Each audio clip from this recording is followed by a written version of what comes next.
What up, Family Liberty? Drill Sergeant, aka Admin Doug here, and I wanted to make sure that everybody saw what Big Sarge put down yesterday. He did a video about protest violence, and if you have been aware of your surroundings at all, you know that what he means is not coming from the left. The MAGA sycophants, the cult members, who just like RFK's brainworm, just walk around like zombies doing what they think is right, that the dear leader will love and praise them for and get a pat on the head. It makes them feel better, makes them feel worthwhile. It gives them worth because they have nothing else. This is how they identify themselves. Now, I thought it was excellent. Eloquent as usual, Big Sarge is, you know. He's never over the top.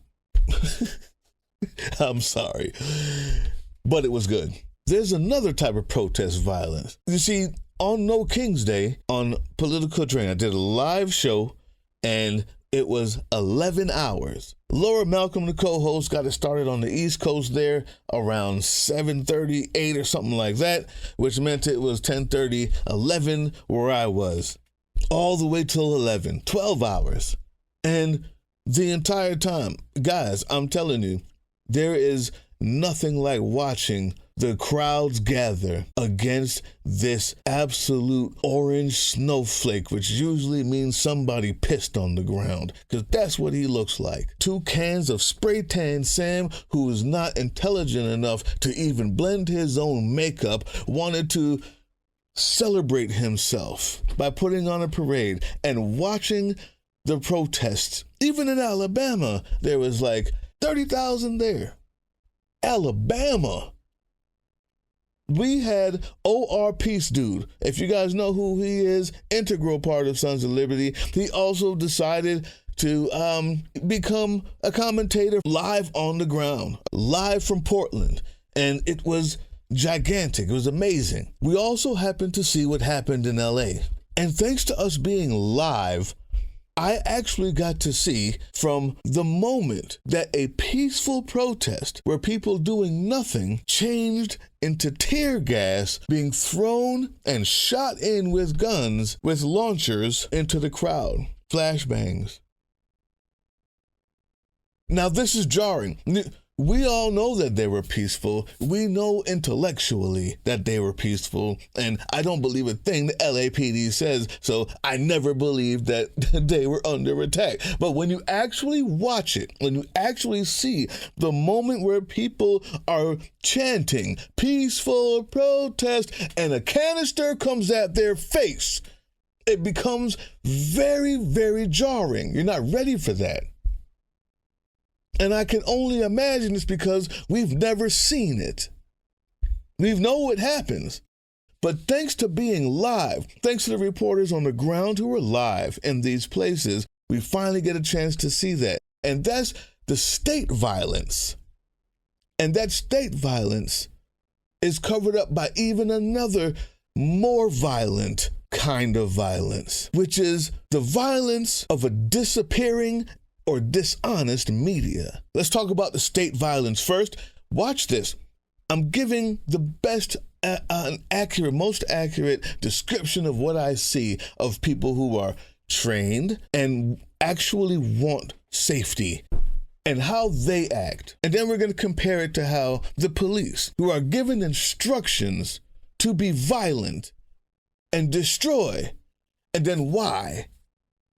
Watch this. So let me show you how this is supposed to go. Those well-trained protectors of peace on those steps will not ever move, engage, or even look at these folks for more than a quick second or a glance, and always surveying the crowd for weapons, tools, anomalous persons, and then everybody goes home in a few hours. It seems to me like everybody here understands the assignment. Bro, what else is there to fucking even look? I feel like we've looked at everything. There you go. What he just said is what it's supposed to look like, and then you go home. After a while, it's like, all right, we did what we came to do. Don't say nothing. Don't do nothing. Observe the crowd for weapons and anomalies, and shut up. Keep the hand on the outside of your weapon at all times. Yeah. There it is. My absolute best way I could describe how you're supposed to be doing this thing. Here's the next thing. Watch the moment that this happens. This state violence. Here they go. Here come the police. All right. Let's watch how the unprofessionals do it. Everything was fine. What did I say? The way that this should go is exactly the way it's going, and at nighttime everyone goes home after they get bored. Here come the guys to make sure that does not happen. So they're all lined up. Oh, is he responding to the crowd? Talking to them? Not shutting up! So I just don't want to get fucking stopped, bro.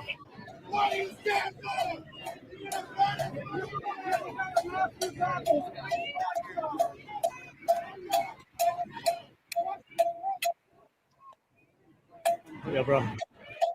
What's up? You good? Yeah, they're ready to shoot up there. Those guys. What? They're ready to shoot. Oh, yeah? Yeah, look. Funny. Oh, see, they're shooting.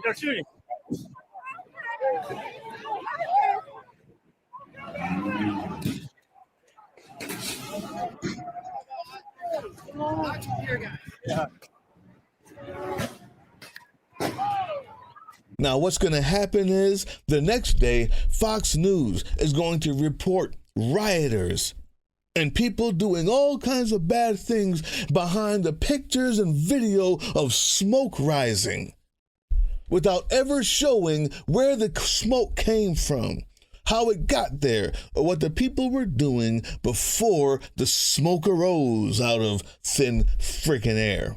When somebody drives their car into a crowd of people who are peacefully protesting their constitutional right, mind you, that person can be sent to court, to jail, whatever it is, arrested. The state takes care of it in an ideal situation. When the state is the cause of the violence, there is no recourse. And the only people left is the media to show it.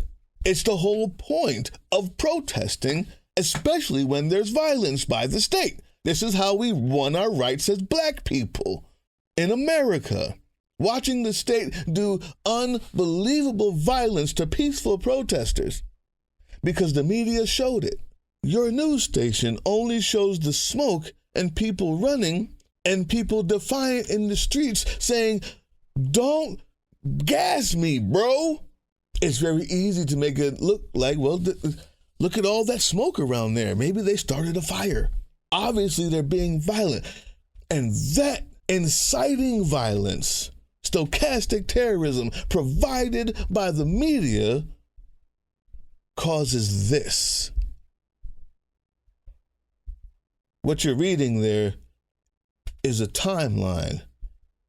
This is a chat when they're re-showing all of the smoke and all of the people that are being pushed back through grenade launchers full of tear gas, rubber bullets fired indiscriminately into a crowd. And this person says, "Where are the horses? I want the horses." Maybe you don't know.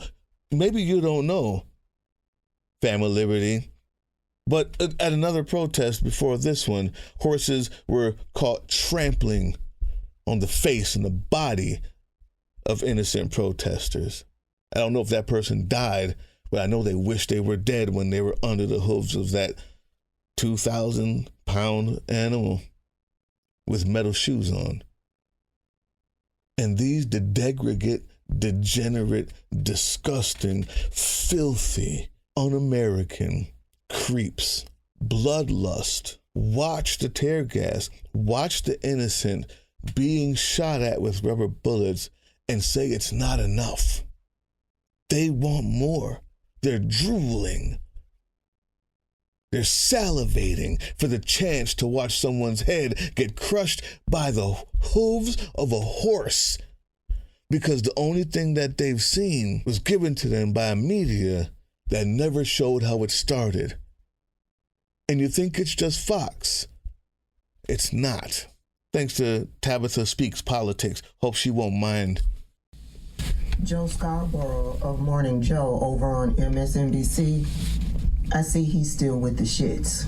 Republican Senator Mike Lee of Utah, obviously facing strong criticism for a social media post about the Minnesota shooting suspect. Yesterday, Lee posted a picture of the suspect at the door of one of the lawmakers with the caption, "This is what happens when Marxists don't get their way." It is a pinned tweet at the top of his page. 25 minutes later, the senator posted another picture of the suspected shooter with the caption, "Nightmare on Wall Street," mocking, of course, the situation with the name of the Minnesota governor. A conservative journalist, Brad Palumbo, responded to one of the posts writing, quote, "What the hell is Mike Lee doing? Has he completely lost it?" Meanwhile, contributing editor for The Atlantic, Norm Ornstein wrote, "Even for Mike Lee, this is beyond disgusting, disinformation beneath contempt." We're used to wackos on the extremes on both sides. And that's when my listening ears shut completely off, because Morning Joe and MSNBC and all of mainstream news media, they are a part of the problem. They cannot accurately call out Republicans and their extremism without trying to play both sides. That's why the violence of this both sidesing causes what you see there. It makes everything okay. There is nobody speaking out, speaking back, pushing back on the idea that Fox News is giving them with their stochastic terrorism. And in response, there is a growling, animalistic horde of indecent, red hat wearing, filthy, trash people who can't wait to get another fix of the horror story. And there's nobody telling them that that's not the case, because even on MSNBC, they're trying to say, well, it's on both sides. Yeah, we know this guy dressed up as a cop, knocked on the door, shot 2 people because he's a cult member to an orange buffoon and orangutan who has such a grip on the stupid people of this country who are so illiterate they can't even read the room. And so they just made up one for themselves. They made up their own.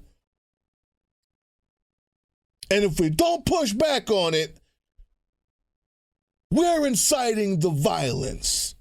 That's the point. That's the point. That's what this video is about. Matter of fact, this isn't written down. I just thought what Big Sarge said was so important that I wanted to go further, because if we don't tackle the state violence, show the live footage, stop watching the bullshit. There's enough independent media out there showing the live footage. Take a screenshot. We are either a part of that violence, that stochastic terrorism, or we're pushing back on it. If you have a platform, push back. If you have a voice, push back. If you have a Discord, push back. If you have a friend, push back. Show the footage. Don't give them an excuse. Get rid of their excuses and hold them accountable. It's not both sides. If anybody tells you that or gets in your comment section and says, well, I hate both of them the same, say, shut the fuck up. I hate the Democrats who are weak as much as anybody else. But right now, you're wrong. It's not both sides. There's a cult is a dictatorship, a fascist regime built on violence, sanctioned by the state and coddled by the media, propagated by the propaganda arm. And then there's an American side. There is no both sides. That is violence. And that has caused the violence on these streets. The state-sanctioned violence is only even fathomable more than once because the media didn't show it the first time. They rather show afterwards when it looks like chaos because that gets clicks. So it's our job. Now, if you made it all the way this far, if you made it to the end, type in there in the comment section, Drill Sergeant, I made it, Drill Sergeant. And you know what time it is. And now it's time for the throw punch!